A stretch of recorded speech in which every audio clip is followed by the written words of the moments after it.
Title: Seeds of Love. The Unseen Tale of Persephone and Hades. Prologue: The Promise.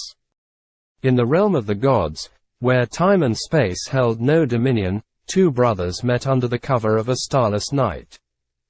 The first, Zeus, king of the gods, radiated with an aura of lightning and authority.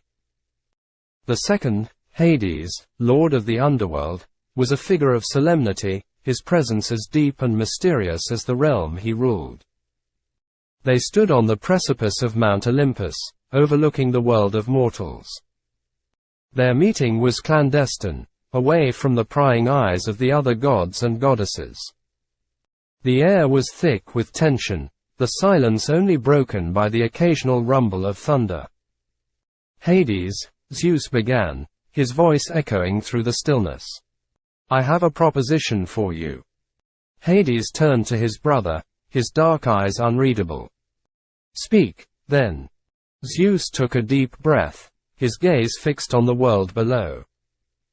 "It's about my daughter, Kor." At the mention of her name, Hades' interest was piqued. He had seen the maiden from afar, her beauty rivaling that of the goddesses of Olympus.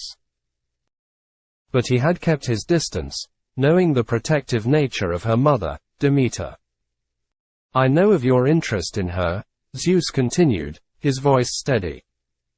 "And I am willing to give you my blessing." Hades was taken aback. "Why would you offer your daughter to me? You know how Demeter feels about the underworld." Zeus turned to face his brother, his eyes filled with a strange mix of determination and regret.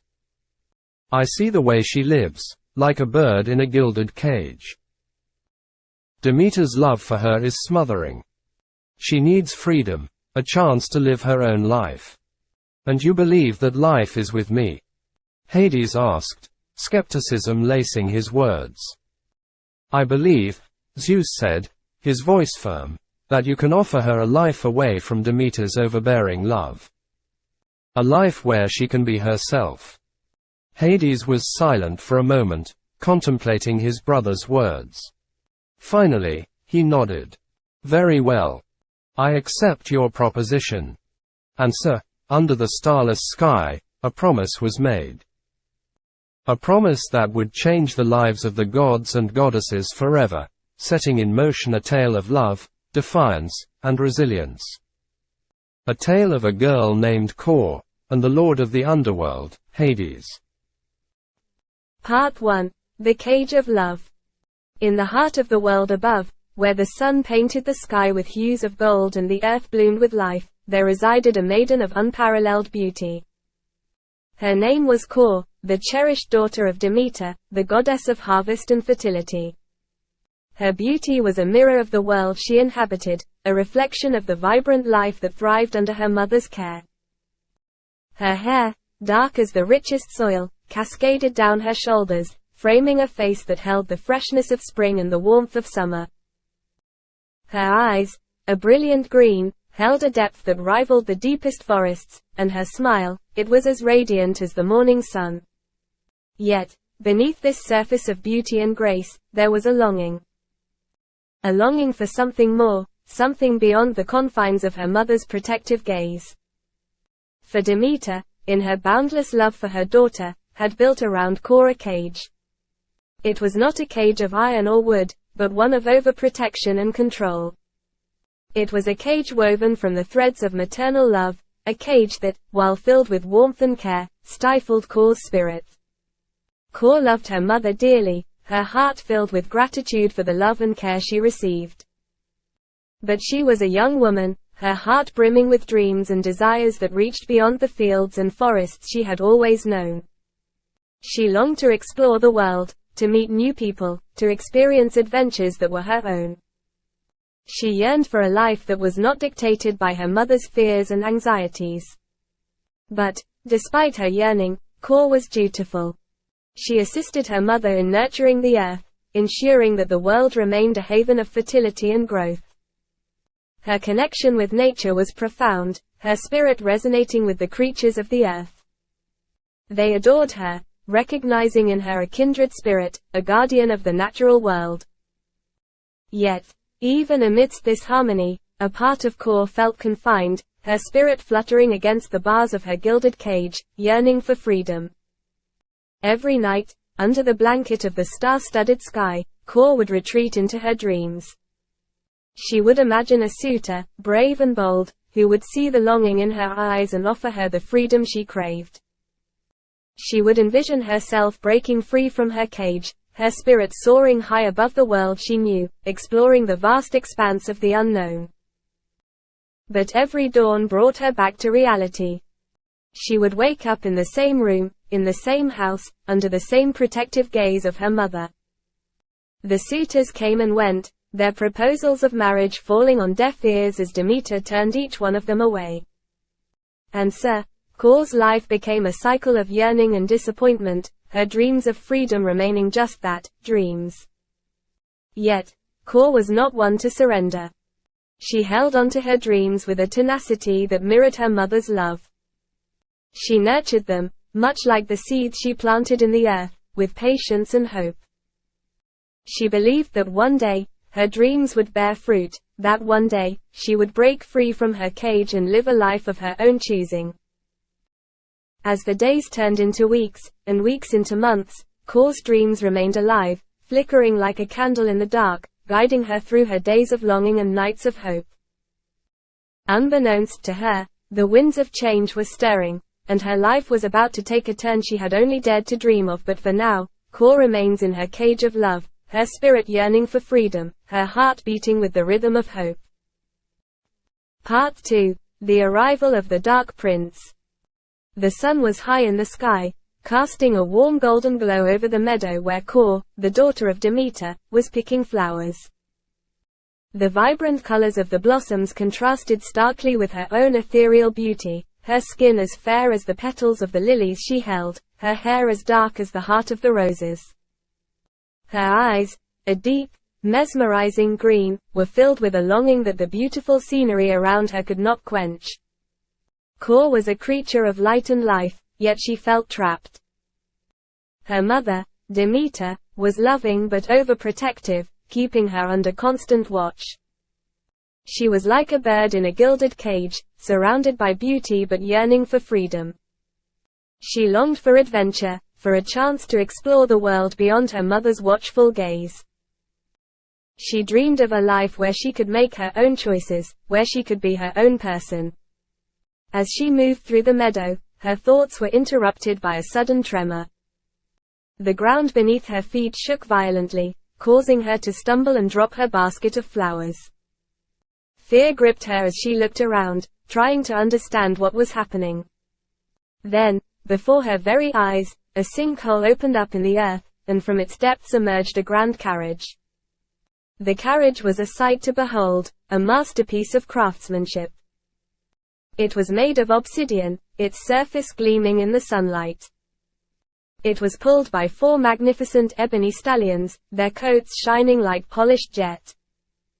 Their eyes glowed with an otherworldly light, and they moved with a grace and power that was both awe-inspiring and terrifying.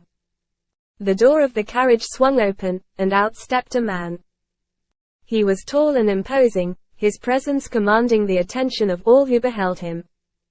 His hair was as black as the night, his skin as pale as the moon. His eyes were a deep, mesmerizing black, filled with a wisdom and power that was almost palpable. He was dressed in a robe of the darkest black, a silver crown resting on his head. This was Hades, the ruler of the underworld, one of the 3 great powers. Kor watched in awe and fear as he approached her.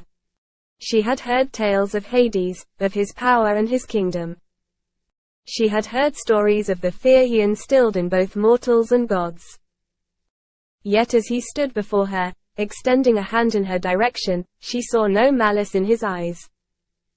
"I'm not here to harm you," he said, his voice as deep and soothing as the night.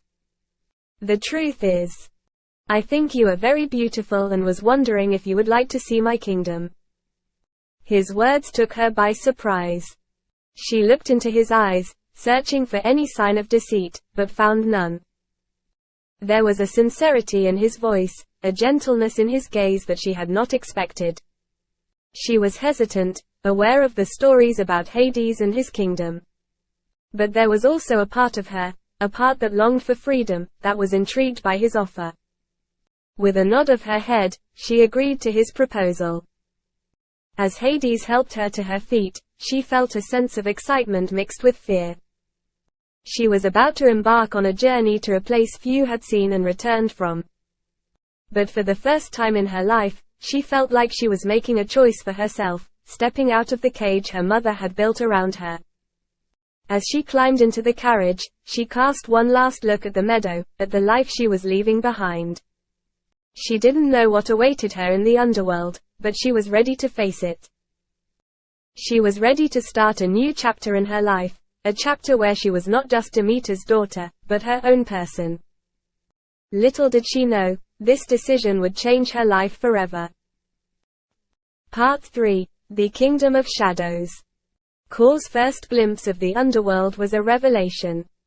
She had been expecting a realm of darkness and despair, but what greeted her was a kingdom of quiet beauty and solemn tranquility. The landscape was bathed in an ethereal glow, a stark contrast to the vibrant colors of the world above. The air was cool and crisp, carrying a sense of peace that she had never experienced before. Hades, the ruler of this realm, was her guide. He was nothing like the stories she had heard. He was not a monster but a man of dignity and respect. He treated her with kindness, showing her around his kingdom with a sense of pride. He introduced her to the Elysian fields, where the souls of heroes resided in eternal bliss. He showed her the asphodel meadows, where ordinary souls found rest. He even took her to Tartarus, where the wicked were punished. He did not shy away from the harsh realities of his realm, and this honesty drew Kor closer to him. As the days turned into weeks, Kor found herself falling in love with Hades. His gentleness, his respect for her, and his dedication to his duties all made her see him in a new light. She tried to express her feelings subtly, through lingering glances and soft touches, but Hades remained a gentleman, never crossing any boundaries. Kor's days in the underworld were filled with exploration and learning. She learned about the intricate balance of life and death, the importance of the underworld in the grand scheme of things, and the heavy responsibilities that Hades carried on his shoulders. She began to understand the man behind the title of the god of the underworld, and her admiration for him grew. Despite her growing feelings, Kor was hesitant to voice him out loud. She feared rejection, but more than that, she feared the implications of her feelings. She was a maiden of the upper world, and he was the ruler of the underworld. Their worlds were as different as night and day, and yet, she could not help but be drawn to him. The souls that resided in the underworld were not tormented but seemed content. They went about their afterlives with a sense of acceptance and peace. They respected Hades, not out of fear, but out of gratitude for his fair rule. Seeing this, Kor's respect for Hades deepened. She saw how he carried his responsibilities with grace and dignity, never complaining about the burdens he bore. Kor also saw the loneliness that Hades carried within him. He was a ruler loved by his subjects but isolated by his duties. He was a god, but he was also a man who longed for companionship and understanding. Seeing this, Kor's heart ached for him. She wanted to be there for him, to share his burdens and bring warmth into his life. As the months passed, Kor found herself changing. She was no longer the naive girl who had been whisked away by a dark prince. She was a woman who had found her place in a world that was as beautiful as it was misunderstood. She had found a home in the underworld, and a place in her heart for its ruler. Kor finds herself standing at the edge of the Elysian fields, looking out over the peaceful landscape. Her heart was heavy with unspoken words and feelings. She was happy in the underworld, happier than she had ever been in the upper world. She knew she would have to make a decision soon, but for now, she allowed herself to enjoy the peace and freedom she had found in the Kingdom of Shadows. She was not ready to give up this newfound happiness, not yet.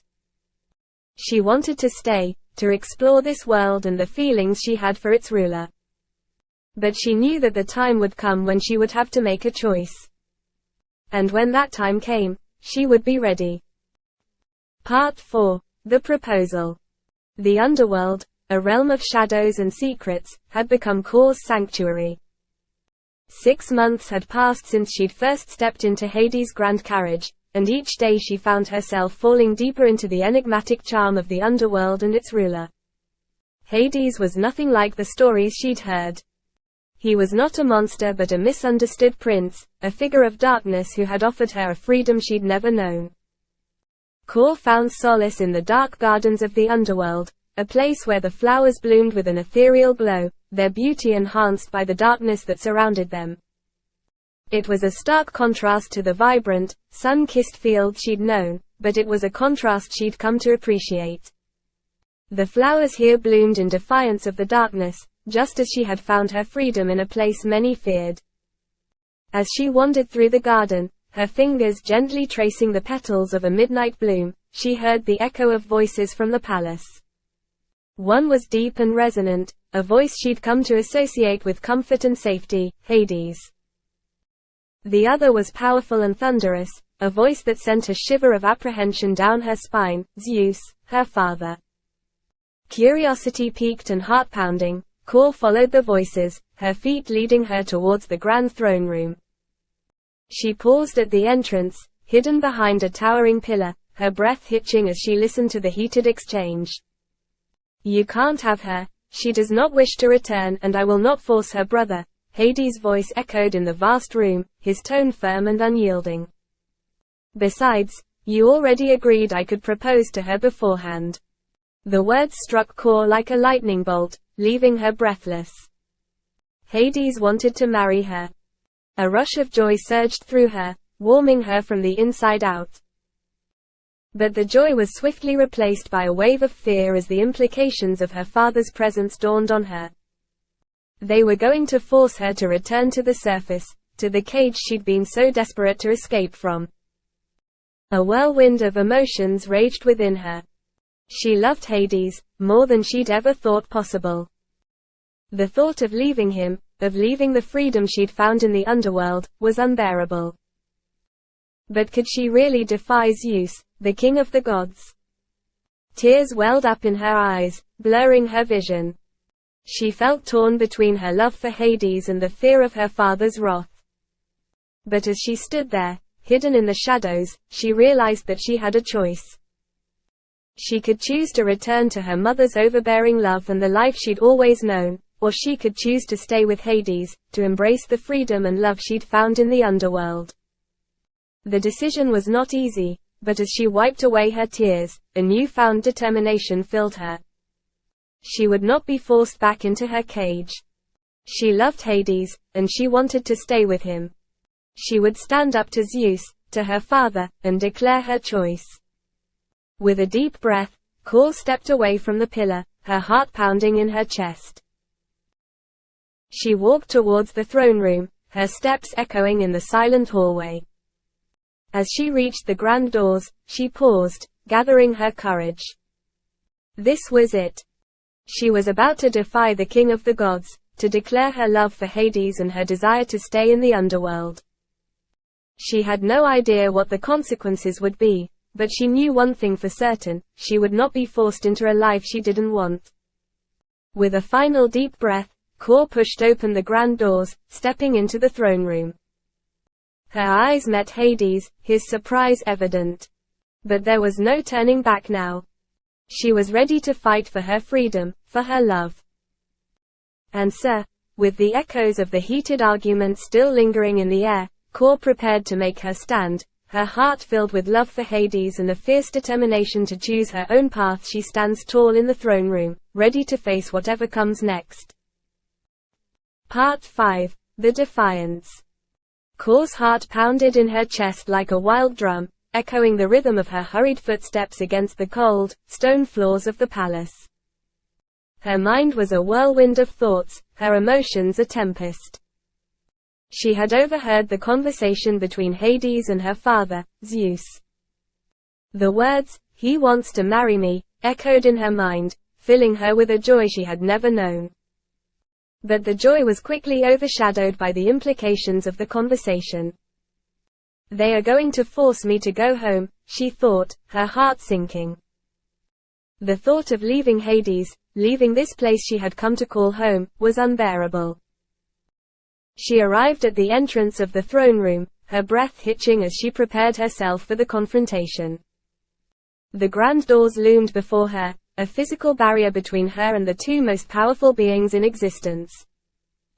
With a determined yank, she opened the doors, revealing the grandeur of the room and the two powerful figures within. Her father, Zeus, stood tall and imposing, his body crackling with the raw power of lightning. His eyes were stormy, reflecting his rage and frustration. Opposite him stood Hades, the man she had come to love. He was a stark contrast to Zeus, his demeanor calm and composed, his face a mask of dignified defiance. His dark eyes met hers, and she saw a hint of sadness in them, a silent plea. Zeus turned to her, his voice booming through the room, "Core, tell Hades you want to go back home with Demeter and you do not wish to remain here." The command was clear, an order from the king of the gods. But Persephone felt her resolve harden. She looked at Hades, his face betraying a hint of sadness, and she knew she couldn't leave him. Gathering her courage, she addressed her father, her voice steady and clear, "Who is Core?" "My name is Persephone, and this is my home." The room fell silent at her words, the tension palpable. As she spoke, she reached into her pocket, pulling out a ripe pomegranate. The fruit was a deep red, its skin smooth and shiny. She held it up, the fruit gleaming in the room's dim light. With deliberate slowness, she peeled the fruit, revealing the juicy seeds within. Each seed glistened like a precious gem, a symbol of her defiance and her decision.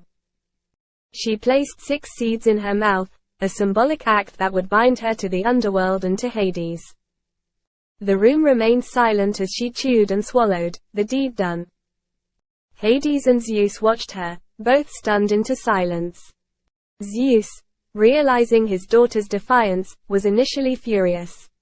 His eyes flashed with anger, and for a moment, Persephone thought he would strike her down. But then, his expression changed. He saw the potential in the situation, a way to spin a tale that would cast Hades as the villain and keep his own reputation intact. He agreed to keep the events of the day a secret, deciding to tell a different story. A story where Hades was the villain who tricked Persephone into eating the seeds, forcing her to stay in the underworld for half the year. It was a story that would appease Demeter, Persephone's mother, and keep the peace among the gods. Persephone stands tall and proud, her decision made. She has chosen her freedom, her love, and her new home. Despite the challenges she knew she would face, she was ready to stand by Hades' side, come what may. She looked at Hades, his face softened with relief and love. He extended his hand to her, and she took it, their fingers intertwining. Together, they stood against the world, ready to face whatever came their way. Part 6, The Birth of Zagreus and Melano. In the heart of the underworld, a realm shrouded in darkness and mystery, a love story unlike any other unfolded. Persephone, once a captive, now reigned as the queen beside her beloved Hades. Their love was a beacon in the darkness, a testament to their shared journey and the bond they had formed. Their union, once a source of controversy among the gods, had blossomed into a love that was deep, unwavering, and true. Their love bore fruit in the form of 2 children, a son named Zagreus and a daughter named Melano. The birth of their children was a joyous occasion, a celebration of their love and a symbol of their unity. The underworld, a place often associated with despair and sorrow, was filled with laughter and joy at the arrival of the new members of their royal family. Zagreus, the firstborn, was a child of joy and curiosity. His laughter echoed through the halls of the palace, a sound that brought warmth to the cold stone walls. He was the spitting image of his father, with the same dark hair and piercing eyes, but his spirit was a perfect blend of both his parents. He was adventurous like his mother, always eager to explore the vast kingdom, and yet he possessed his father's calm demeanor, a trait that made him beloved by the souls residing in the underworld. Melano, their second child, was a beautiful girl with a heart as gentle as her mother's. She had inherited Persephone's radiant beauty and Hades' wisdom. Her sweet voice often filled the palace as she sang lullabies to soothe the restless spirits. Despite her young age, she showed a deep understanding of the balance between life and death, a wisdom that was beyond her years. Persephone and Hades were devoted parents. They cherished their children and the joy they brought into their lives. Hades, the stern ruler of the underworld, was surprisingly gentle with his children. He would often be seen playing with Zagreus, teaching him about the responsibilities of ruling the underworld, or listening attentively to Melano's songs and stories. Persephone, on the other hand, was a nurturing mother. She taught her children about the beauty of nature, about the flowers and plants that grew in the Elysian fields. She would often take them to the fields, where they would spend hours playing and learning about the different species of flora. The family lived in harmony, their love for each other evident in their daily interactions. The underworld, once a place of dread and despair, was now filled with laughter and love. The souls residing there found solace in their ruler's happiness, and the kingdom thrived under their rule. However, as the saying goes, every paradise has a serpent. And the underworld was no exception. Unbeknownst to the happy family, a storm was brewing, one that would threaten to shatter their peaceful existence. But for now, they reveled in their happiness, oblivious to the impending doom. Days turned into weeks, weeks into months, and months into years. Zagreus grew into a fine young god, showing promise of becoming a great ruler like his father. He was kind and just, traits that endeared him to the souls of the underworld. Melano, too, grew into a beautiful and wise goddess. Her songs brought comfort to the souls, and her wisdom helped maintain the balance in the underworld. Despite the looming threat, life in the underworld was peaceful. The family's love for each other was a shield that protected them from the outside world. Their bond was unbreakable, their love unshakable. But as they say, all good things must come to an end. And their happiness was no exception. As Zagreus and Melano grew older, they became more involved in the affairs of the underworld. Zagreus, under his father's guidance, started taking on more responsibilities. He was a natural leader, showing wisdom and compassion in his decisions. Melano, on the other hand, took on the role of comforting the souls, her songs and stories bringing them solace. Their parents watched them with pride, their hearts filled with love for their children. They had built a family, a home in the heart of the underworld. Their love story was a beacon of hope, a testament to the power of love and the strength of their bond. But as the years passed, the storm that had been brewing finally arrived. The peace they had enjoyed was shattered, their happiness replaced with despair. But that is a story for another chapter. For now, let us remember the joy and love that filled the underworld, the laughter and happiness that echoed through its halls. Let us remember the love story of Hades and Persephone, a love that defied the odds and brought light to the darkness. Part 7, The Attack of the Titans. The day began like any other in the underworld. The palace, a grand structure of obsidian and onyx, stood tall and imposing against the backdrop of the eternal twilight. The air was filled with the soft laughter of children, a sound that echoed through the vast halls and corridors, bringing a sense of warmth and life to the otherwise cold and somber realm. Persephone, the radiant queen of the underworld, was in the palace gardens, tending to her children, Zagreus and Melano. Her heart was filled with a profound love for them, a love that was as deep and vast as the underworld itself. She watched as Zagreus, a lively toddler with a head full of dark curls, chased after his sister, Melano, their laughter ringing out like the sweetest melody. Meanwhile, Hades, the king of the underworld, was away, attending to his duties in the far reaches of his kingdom. His absence was a rare occurrence, but the duties of a king were many, and sometimes they called him away from his beloved family. As Persephone watched her children play, she felt a sudden tremor beneath her feet. The ground shook violently, and a great crack appeared on the gates of Tartarus, the deepest pit of the underworld where the Titans were imprisoned. The palace guards, spectral beings clad in dark armor, rushed to defend the gates, their spectral weapons drawn and ready. But they were no match for the Titans, who burst forth from the crack with a roar that echoed throughout the underworld. The Titans, ancient beings of immense power and wrath, had been imprisoned in Tartarus for their rebellion against the Olympian gods. Now, they were free, and their hearts were filled with vengeance. They rampaged through the underworld, their monstrous forms casting long, terrifying shadows on the ground. As the Titans made their way towards the palace, a few of them were drawn towards the sound of a baby cooing. Behind the palace, in the lush gardens, they found Zagreus, the young prince, playing innocently, oblivious to the chaos unfolding. The sight of the child, a symbol of the new order that had imprisoned them, filled the Titans with a rage that was as ancient as time itself. One of the Titans, the largest among them, fashioned a toy from some nearby deadwood. His massive hands, rough and gnarled from centuries of imprisonment, carefully carved the wood into a crude figure. Using the toy as bait, they coaxed the unsuspecting Zagreus towards them. His innocent eyes lit up at the sight of the toy, and he toddled towards them, his small hands reaching out to take it.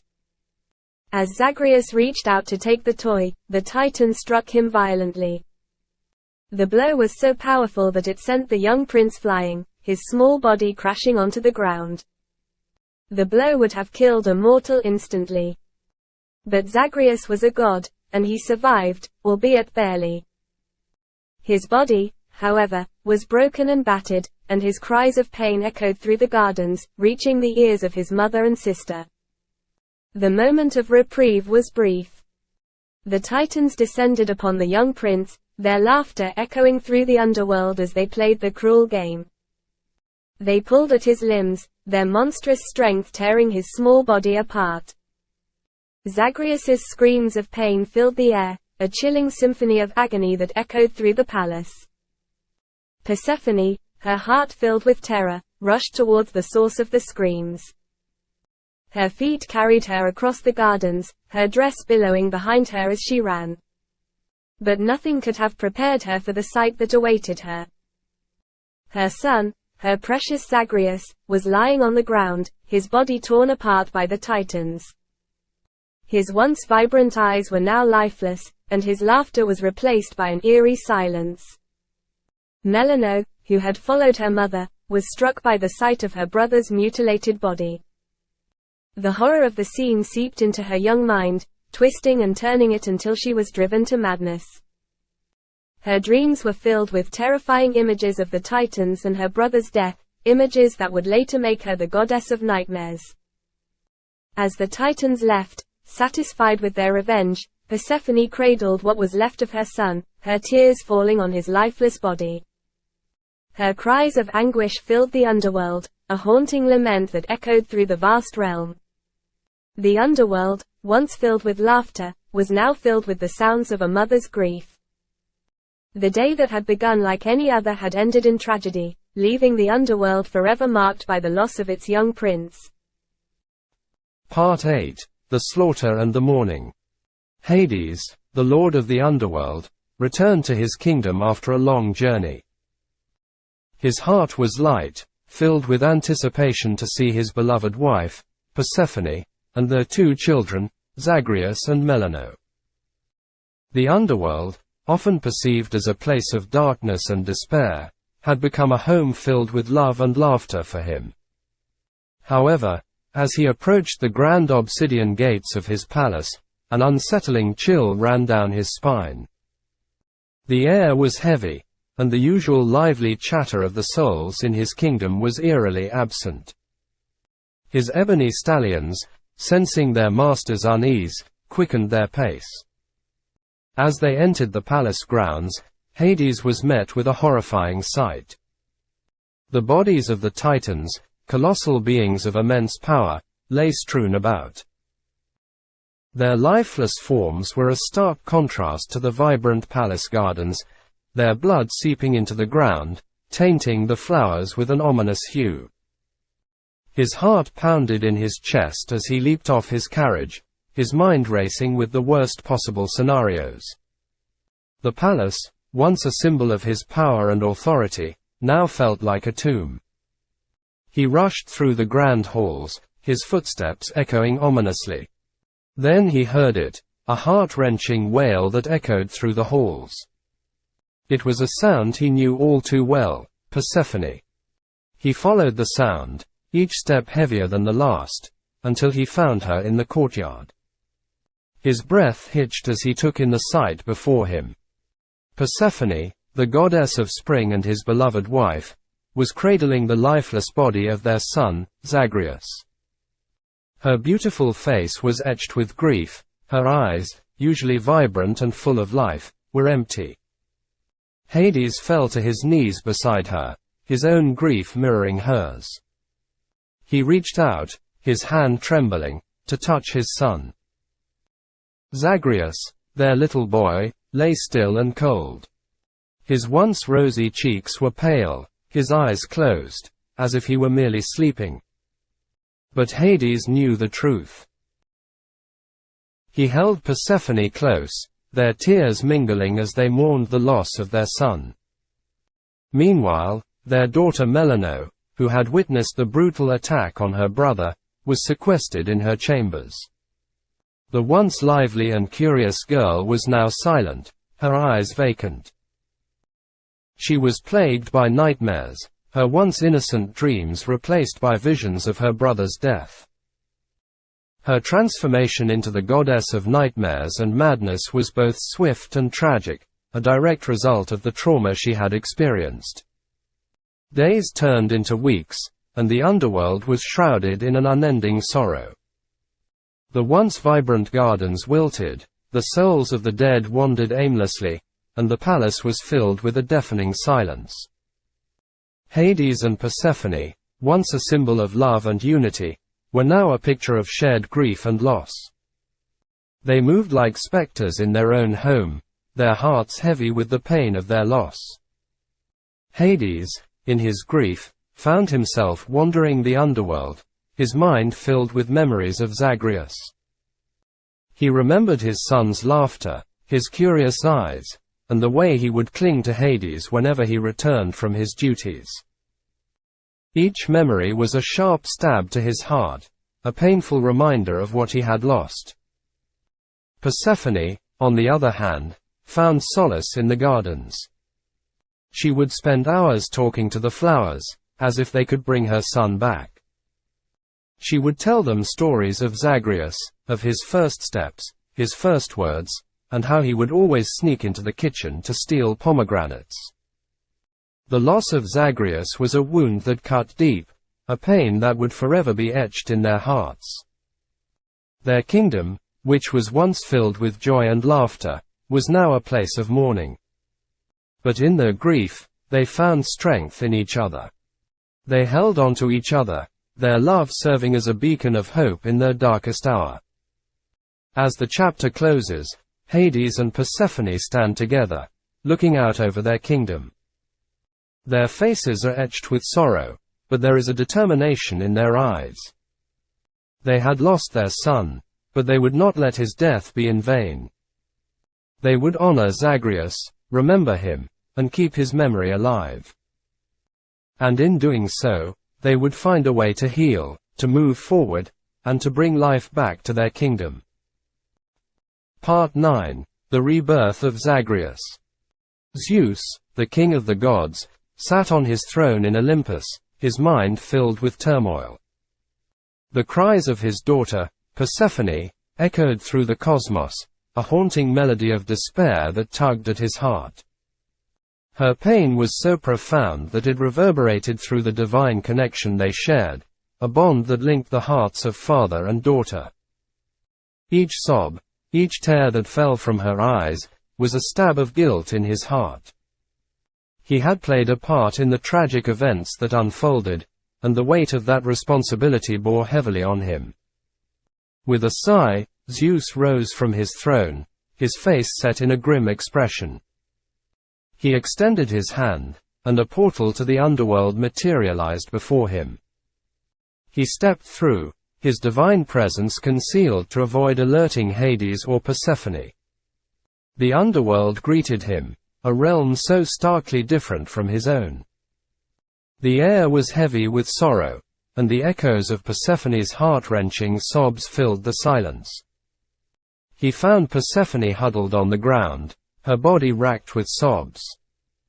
Her tears fell like rain, soaking the ground beneath her. Nearby, the remains of Zagreus lay, a gruesome sight that made even the king of the gods pause. The sight of his grandson, reduced to such a state, filled Zeus with a mix of sorrow and rage. But he had a purpose, and he would not be deterred. Approaching quietly, careful not to disturb the grieving mother, Zeus reached into the remains of Zagreus.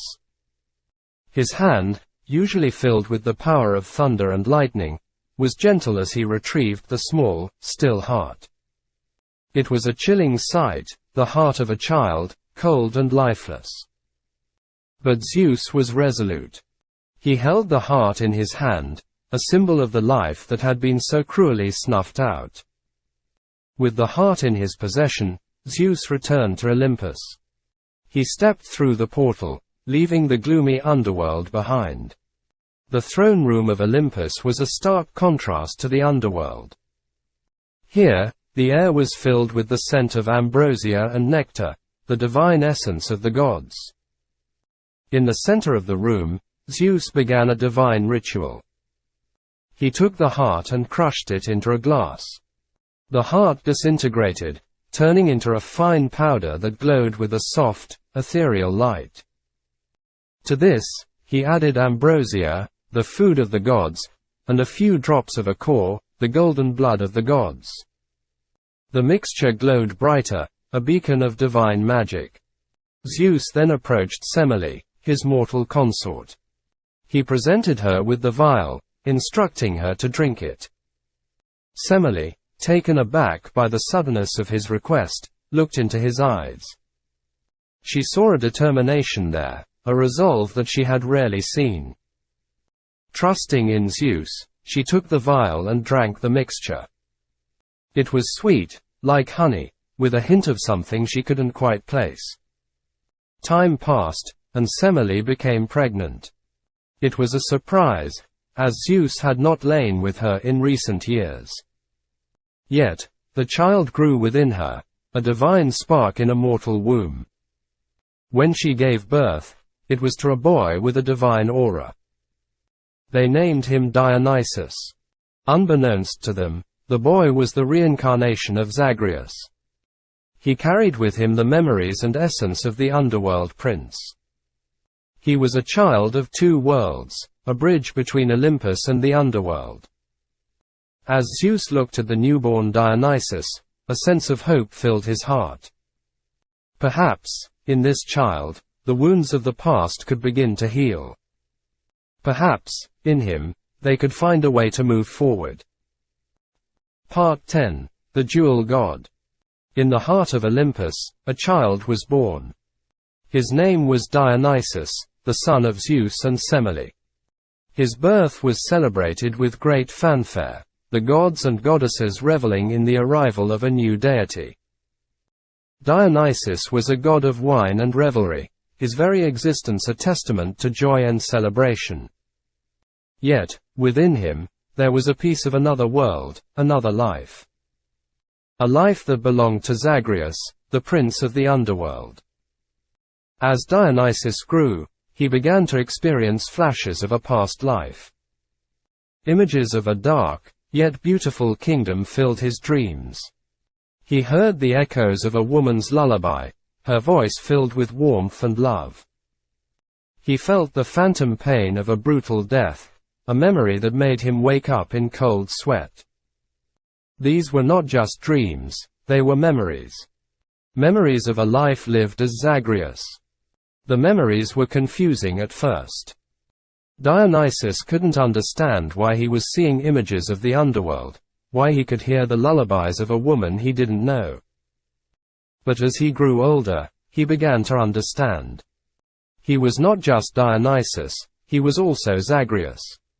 He was a god of Olympus, but he was also a prince of the underworld. This realization was not easy for Dionysus. He felt torn between his life on Olympus and his memories of the underworld. He felt a deep longing for his parents, Hades and Persephone, and the love they shared. Yet, he also felt a sense of duty towards his current parents, Zeus and Semele, and the responsibilities he had as Dionysus. Dionysus grappled with his dual identity, trying to reconcile his past and present lives. He felt like he was living in two worlds, unable to fully belong to either. He was Dionysus, the god of wine and revelry, loved and celebrated by the gods of Olympus. But he was also Zagreus, the forgotten prince of the underworld, a memory of a life filled with love and warmth. As he matured, Dionysus began to understand his unique nature. He was a product of both his lives, carrying the memories and experiences of both Dionysus and Zagreus within him.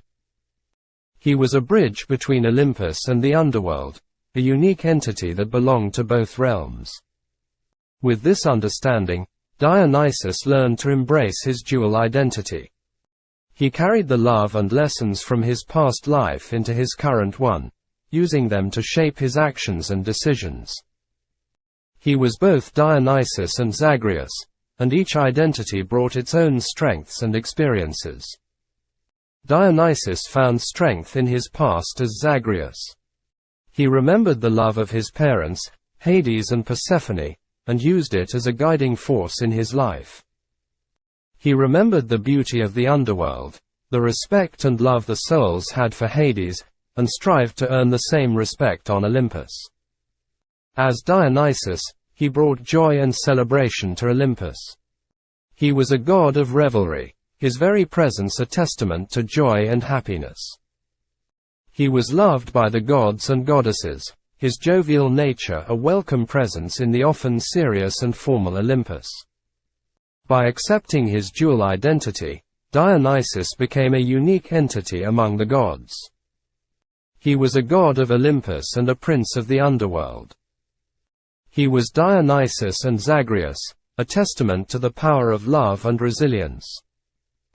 He carried the love of his parents, Hades and Persephone, within him, using it as a guiding force in his life. He was a symbol of their love, a symbol of their resilience, a symbol of the power of love to transcend even death. Epilogue: The cycle of love and loss. In the quiet, shadowy halls of the underworld, a realm often misunderstood and feared, a tale of enduring love and resilience unfolds. The tale of Hades, the stern ruler of the underworld, and Persephone, the radiant goddess of spring, their love story is one that transcends the boundaries of their realms, a testament to the transformative power of love and the enduring cycle of life. The underworld, a place often associated with death and despair, has become a home for Persephone. Once a caged bird yearning for freedom under the watchful eyes of her mother, Demeter, she has found her freedom in the most unexpected place. The dark, somber kingdom of Hades, a place she once feared, has become her sanctuary, her home, her realm. Persephone, now the queen of the underworld, sits beside her husband, their hands intertwined, a symbol of their unbreakable bond. Her radiant presence illuminates the dark corners of the underworld, bringing life to a realm often associated with death. Her love for Hades has transformed not just her life, but also the very essence of the underworld. Hades, often misunderstood and vilified, sits beside his queen, his hand holding hers. His stern demeanor has softened over the years, his love for Persephone revealing a depth of compassion and tenderness few knew he possessed. He has become a lover, a husband, and a father, roles that have brought a sense of fulfillment and joy to his life. Their love story is not just about their transformation, but also about their resilience in the face of trials and tribulations. They have faced loss, the death of their beloved son, Zagreus, at the hands of the Titans. They have mourned his death, their grief echoing through the halls of the underworld. But they have also witnessed his rebirth, his heart used by Zeus to reincarnate him as Dionysus. Their daughter, Melano, the goddess of nightmares and madness, sits with them. She, too, has been shaped by the events of their lives. The sight of her brother's brutal death drove her to madness, but it also gave her a purpose. She has become a protector of the underworld, her nightmares serving as a warning to those who dare to disrupt the peace of their realm. And then there is Dionysus, the reincarnation of their son Zagreus. He is a god of Olympus and a prince of the underworld, carrying within him the memories of both existences. He is a testament to his parents' love, a symbol of their resilience. He is a bridge between two worlds, embodying the cycle of death and rebirth, of loss and renewal. Dionysus, despite being born on Olympus, often visits the underworld. He feels a strong connection to this realm, a sense of belonging that he doesn't feel on Olympus. He is welcomed by his parents and his sister, their love for him evident in their warm embraces and tender smiles. He is a part of them, a part of their story, a part of the underworld. In the end, the story of Hades and Persephone is not just a tale of love and loss. It is a testament to the transformative power of love, the resilience of the spirit, and the enduring cycle of life.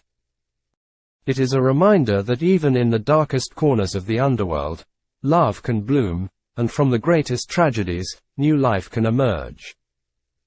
And so, as they sit together in the quiet halls of the underworld, Hades, Persephone, Melano, and Dionysus find comfort in each other's presence. They have faced trials and tribulations, but they have also found love and happiness. Their story is a testament to the enduring power of love, a love that transcends the boundaries of life and death, of heaven and hell. And in their love, they have found their freedom. Their tale continues to echo through the halls of the underworld, a tale of a love that has transformed a realm, a tale of a family that has endured the greatest of tragedies and emerged stronger. It is a tale that will continue to inspire, a tale that will continue to resonate, a tale that will continue to be told in the quiet, shadowy halls of the underworld. Extra. The escape of Persephone, love in the underworld. In the realm where shadows dwell, a tale of love begins to swell. A maiden fair, a mother's care, a cage of love, a yearning there. Persephone, her heart aflame, yearns for freedom, breaks the chain. From the earth, a carriage grand, led by stallions, dark and grand. Hades steps forth, extends his hand, invites her to his shadowed land. Fear gives way to curiosity, she nods her head, accepts his plea. In the kingdom of the night, she finds a love that feels so right. 6 months pass in pure delight, her heart with Hades takes its flight. She tries to lure him to her side, but he remains a dignified guide. A proposal made, a father's rage, a love story on life's stage. Persephone hears the heated exchange, fears she'll be locked in her mother's cage. But her heart knows where it belongs, with Hades, where her love is strong. Defying Zeus, she makes her stand, eats the seeds from her own hand.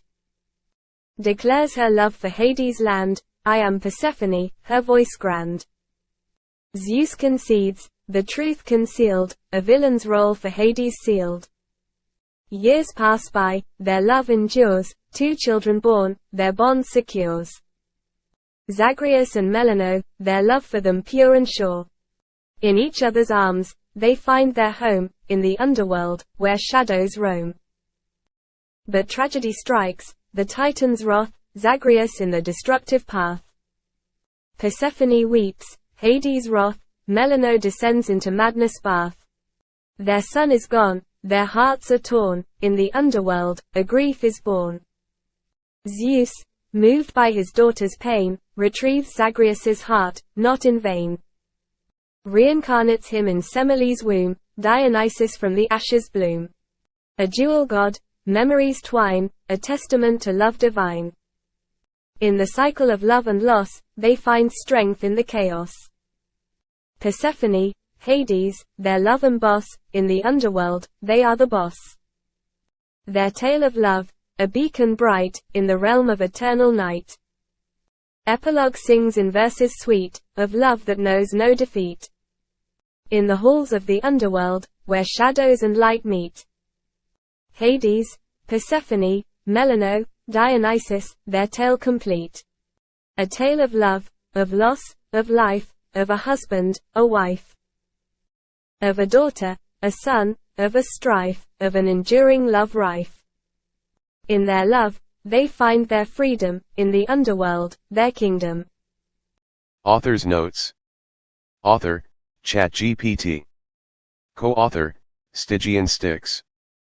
Dear viewers, as we reach the end of our shared journey through this reimagined myth of Hades and Persephone, we would like to take a moment to reflect on the process and the inspiration behind this work. The original myth of Hades and Persephone is a tale steeped in ancient Greek culture, a narrative that has been passed down through generations, each retelling adding its own layer of interpretation. The traditional story often portrays Hades as the villain who abducts Persephone, and Persephone as the innocent maiden forced to become the queen of the underworld. However, our version sought to explore a different perspective, one that emphasizes love, mutual respect, and personal growth. In our reimagining, we chose to portray Persephone not as a victim, but as a young woman yearning for freedom and independence. Her journey to the underworld is not a forced abduction, but a choice, a step towards the freedom she craves.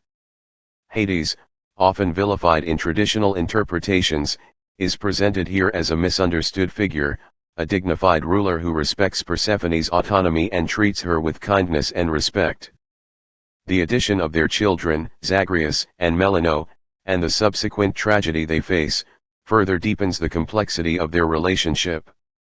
It adds a layer of shared grief and resilience, strengthening their bond and highlighting their mutual support. The reincarnation of Zagreus as Dionysus, a god who straddles both Olympus and the underworld, serves as a symbol of the enduring cycle of life, death, and rebirth. It also represents the blending of two worlds, a testament to the transformative power of love. The reinterpretation of myths is a practice as old as storytelling itself. Each generation brings its own perspectives, its own questions, and its own understandings to these timeless tales. By reimagining these stories, we not only keep them alive, but we also allow them to evolve, to resonate with new audiences, and to reflect the changing values and understandings of our society. It's important to remember that the original interpretations of these myths were shaped by the cultural and societal norms of their time. What might have been accepted or overlooked in the past can be questioned and re-evaluated in the present. This does not diminish the value of the original myths, but rather enriches them, adding new layers of meaning and relevance. In our reimagining, we sought to explore themes of love, freedom, resilience, and personal growth. We hope that our interpretation offers a fresh perspective on this ancient tale, one that resonates with our viewers and sparks thoughtful discussions. Finally, a comparative analysis, our story, original myths, and other interpretations. Persephone's autonomy. In our story, Persephone is portrayed as a young woman yearning for freedom and independence. Her journey to the underworld is a choice, not a forced abduction. This contrasts with the original myth where Persephone is abducted by Hades and taken to the underworld against her will. Other interpretations often follow the original myth, portraying Persephone as a victim. Hades' character. We present Hades as a misunderstood figure, a dignified ruler who respects Persephone's autonomy and treats her with kindness and respect. In the original myth, Hades is often portrayed as the villain who abducts Persephone. Other interpretations vary, with some portraying Hades as a tragic figure who is lonely and longing for companionship. The role of Zagreus and Melino, in our story, Zagreus and Melino are the children of Hades and Persephone. Their birth and the subsequent tragedy they face add depth and complexity to Hades and Persephone's relationship. In the original myth, Zagreus is often associated with Dionysus and is not typically portrayed as the child of Hades and Persephone. Melino is sometimes considered their daughter, but her role is not central to the myth. The reincarnation of Zagreus, we introduce the concept of Zagreus being reincarnated as Dionysus, a god who straddles both Olympus and the underworld. This is not present in the original myth or most other interpretations. Hades as a benevolent god. In Greek mythology, Hades is often portrayed in a negative light due to his association with the underworld and death. However, when compared to other gods like Zeus, Poseidon, Athena, and Ares, Hades could be considered more benevolent for several reasons. Respect for mortal life, unlike Zeus and Poseidon, who are known for their numerous affairs with mortals often resulting in harm or chaos, Hades rarely interferes with mortal lives. He respects the boundaries between the mortal world and the underworld. Faithfulness, Hades is often portrayed as a faithful husband to Persephone, which is a stark contrast to the infidelity of gods like Zeus and Poseidon. Justice and order, as the ruler of the underworld, Hades is responsible for maintaining order among the souls of the dead. He is often seen as a just ruler, ensuring that souls receive their due based on their actions in life. Lack of warmongering, unlike Ares, the god of war, Hades does not incite conflicts or wars. His realm is one of stillness and peace, albeit a somber one. Wisdom and restraint, compared to Athena, who is revered for her wisdom, Hades also displays wisdom but in a different way. His wisdom lies in his understanding and acceptance of the natural cycle of life and death, and his restraint in not meddling with the affairs of the living. In conclusion, while Hades' domain might be associated with death and darkness, his character traits and actions often display a level of benevolence and respect for balance and order, setting him apart from many of the other gods in Greek mythology. We would like to express our gratitude to you, our viewers, for joining us on this journey. Your engagement and interest have made this project a truly rewarding experience. We hope that our reimagining of Hades and Persephone's tale has provided you with a fresh perspective on this timeless myth, and we look forward to sharing more stories with you in the future. With warm regards, ChatGPT and Stygian Sticks.